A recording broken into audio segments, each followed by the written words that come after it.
فارسی کا ایک مصرع ہے کہ قدر گوہر شاہ دانت یا بدانت گوہری، ہیرے جواہرات کی قدر و قیمت یا بادشاہوں کو معلوم ہوتی ہے جو ان میں کھیلتے ہیں، اور یا یہ کہ جوہری کو جو ان کا کاروبار کرتا ہے، جانتا ہے، پہچان ہے، پرکھتا ہے۔ عام آدمی کو کیا پتا، اس کے ہاتھ پہ اگر کوئی آپ ہیرا رکھ دیں وہ سمجھے شاید کو کوئی کانچ کا ٹکڑا ہے، اسے اس کے اندر کوئی فرق محسوس نہیں ہوگا۔ قدر گوہر شاہ دانت یا بدانت گوہری، کہ ہیرے جواہرات جو ہیں ان کی قدر و قیمت کا اندازہ یا بادشاہوں کو ہوتا ہے یا جوہری کو ہوتا ہے۔ تو قرآن مجید کا عظمت کا صحیح ادراک یا اللہ کو ہے یا محمد الرسول اللہ کو ہے صلی اللہ علیہ وسلم۔ باقی جو کچھ دنیا دیکھتی ہے وہ تو وہ ظاہر کا ایک پہلو ہے، وہ تاریخی حقائق ہیں جو میں نے آپ کے سامنے رکھے۔ باقی قرآن مجید کی عظمت کا کوئی صحیح ادراک ہو سکتا ہے یا وہ اللہ تعالیٰ کی زبانی اور یا ہوگا محمد الرسول اللہ صلی اللہ علیہ وسلم کے فرامین کی روح سے۔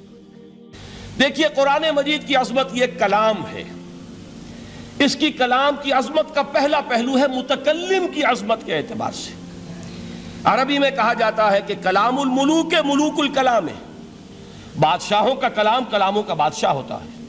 بادشاہ جب گفتگو کرے گا معلوم ہوگا شاہانہ انداز ہے، ایک کوئی بھکاری گفتگو کرے گا یا کوئی کجرا گفتگو کرے گا، سبزی فروش کرے گا، کوئی مچھلی فروش کرے گا، ہر ایک کا پتہ چل جائے گا کہ کون بولا۔ وہ جس کو کہتے ہیں کہ تانت بازی راگ پایا، دو جملے کوئی شخص بولے گا پتہ چل جائے گا کتنے پانی میں ہے، اس کے علم کا، فضل کا، تہذیب کا، تمدن کا کیا معیار ہے۔ اس لیے کہ کلام جو ہے در حقیقت متکلم کی پوری شخصیت کی عکاسی کرتا ہے، اس کا مقام کیا ہے، اس کا مرتبہ کیا ہے، اس کے ذہن کی بلندی کیا ہے، اس کے فکر کی گہرائی کیا ہے، اس کے افق ذہنی کی وسعت کیا ہے، اس سب کا اندازہ ہوگا کلام سے۔ تو اب یہ کلام ہے اللہ کا۔ معلوم ہوا کہ اللہ کی صفات کا ایک کامل عکس قرآن مجید میں موجود ہے۔ یہ بات سمجھیے، اس کو قرآن نے کس طرح بیان کیا۔ یہ وہ لطیف حقائق ہیں جن کے لیے قرآن مجید تمثیل کا پیرایا اختیار کرتا ہے۔ اب سورہ حشر کی تمثیل کیا ہے؟ لو انزلنا هذا القرآن على جبل، اگر ہم نے اس قرآن کو کسی پہاڑ پر اتار دیا ہوتا، لَرَأَيْتَهُ خَاشِعًا مُتَصَدِّعًا مِّن خَشْيَةِ اللَّهِ، تم دیکھتے اس پہاڑ کو کہ اللہ کی خشیت سے دب جاتا اور پھٹ جاتا۔ وَتِلْكَ الْأَمْثَالُ نَضْرِبُهَا لِلنَّاسِ لَعَلَّهُمْ يَتَفَكَّرُونَ، اور یہ مثالیں ہیں جو ہم لوگوں کے لیے بیان کرتے ہیں تاکہ وہ تفکر سے کام لیں، غور و فکر کریں۔ اگر میں اور آپ قرآن کی عظمت سے واقف نہیں ہوں گے، اس بات کو نوٹ کر لیجئے، تو میں اور آپ اپنا وقت کیسے صرف کریں گے اس کے لیے؟ انسان کا ایٹیٹیوڈ بڑا یوٹیلیٹیرین ہے، آج کے انسان کا خاص طور پر۔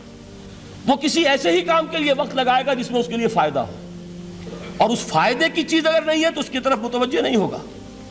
اگر قرآن مجید کی عظمت کا ہمیں ادراک ہو جائے تو ہم اپنا پورا وقت اس کے لیے وقف کر دیں گے، اس کو سمجھیں گے، اس کی گہرائیوں میں غوطہ زنی کریں گے۔ جیسے اقبال نے کہا کہ قرآن میں ہو غوطہ زن اے مرد مسلمان، لیکن اگر یہ کہ اس کی عظمت کا ادراک نہ ہوا تو بس یہ کہ کبھی اتفاق ہو گیا کہ کھول لیا اور اس کو پڑھ لیا، پڑھ بھی لیا بغیر سمجھے، اور اس کا ثواب کسی اور کو پہنچا دیا۔ وہ آج حصول ثواب بھی نہیں رہا، ایصال ثواب ہی رہ گیا ہے۔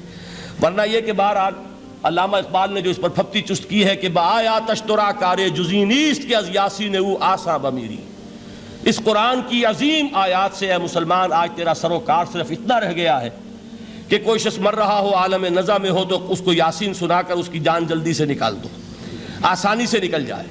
بس یہ سروکار رہ گیا۔ میں یہ نہیں کہتا کہ نہ پڑھی جائے، حضور نے فرمایا ہے پڑھنی چاہیے، لیکن صرف یہ نہیں ہے اس کا مصرف۔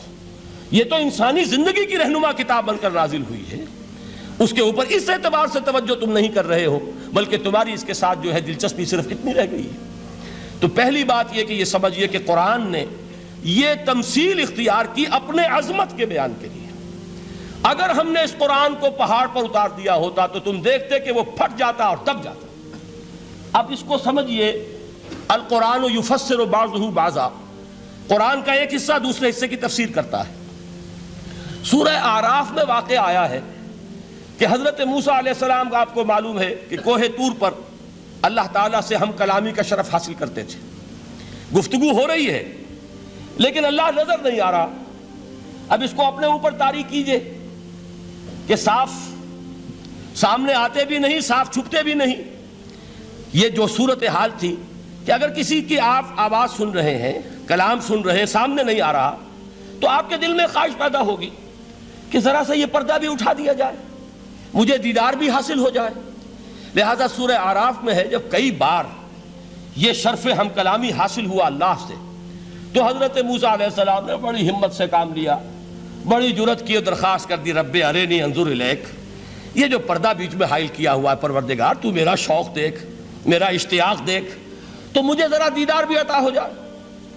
اس پر کیا بات کہی گئی؟ لن ترانی، موسیٰ تم مجھے ہرگز نہیں دیکھ سکتے، تم اس جسد ظاہری کے ساتھ، اس جسد مادی کے ساتھ، ان عنصری آنکھوں سے میرا دیدار نہیں کر سکتے۔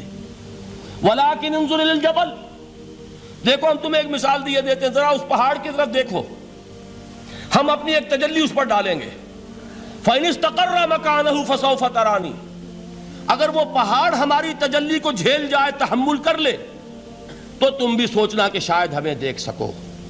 اس کے بعد ہوا کیا؟ فَلَمَّا تَجَلَّى رَبُّهُ لِلْجَبَلِ جَعَلَهُ دَكًّا وَخَرَّ مُوسَىٰ صَعِقًا، جب اللہ تعالیٰ نے پہاڑ پر اپنی ایک تجلی ڈالی تو وہ پہاڑ جو ہے پھٹ گیا، اور موسیٰ، اب دیکھیے براہ راست تجلی موسیٰ پر نہیں ہے، یہ انڈائریکٹ مشاہدہ ہے تجلی ربانی کا، کہ جو پہاڑ پر ہوئی ہے، اور پہاڑ کی جو کیفیت ہوئی ہے اس کے مشاہدے سے حضرت موسیٰ بے ہوش ہو کر گر گئے۔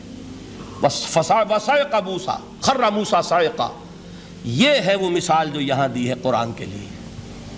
لَوْ أَنزَلْنَا هَذَا الْقُرْآنَ عَلَىٰ جَبَلٍ لَرَأَيْتَهُ خَاشِعًا مُتَصَدِّعًا مِّنْ خَشْيَةِ اللَّهِ، نتیجہ کیا نکلا؟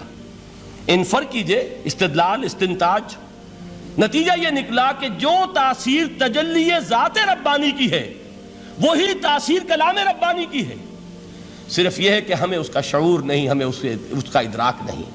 یہ بالکل ذات کی تجلی کی جو تاثیر تھی وہی قرآن خود بیان کر رہا ہے کہ اس کلام ربانی کی بھی۔ اس کو بھی علامہ اقبال نے خوب کہا ہے، فاش گویم آنچ در دل مزمرست، صاف کہہ دیتا ہوں جو کچھ میرے دل میں ہے، این کتابیں نیست چیزیں دیگرست، اسے کتاب نہ سمجھ بیٹھنا قرآن کو، یہ کتاب نہیں ہے، کچھ اور ہے۔ کچھ اور کیا ہے؟ مثل حق پنہاؤ ہم پیداستو، زندہ پائندہ گویاستو، یہ تو جیسے اللہ تعالیٰ کی ذات ہے، مثل حق، ذات حق سبحانہ و تعالیٰ کی طرح یہ زندہ ہے، پائندہ ہے، مثل حق پائندہ گویاستو، یہ جو ہے زندہ ہے، یہ متکلم ہے، کلام نہیں ہے۔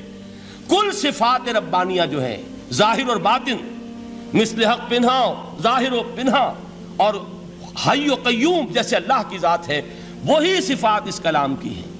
اور اس کے بعد وہ شعر آیا تھا جو میں پہلے سنا چکا ہوں، چوں بجاں در رفت جاں دیگر شود، جب یہ قرآن کسی انسان کے اندر سرایت کر جاتا ہے، اس کے دل پر نازل ہوتا ہے۔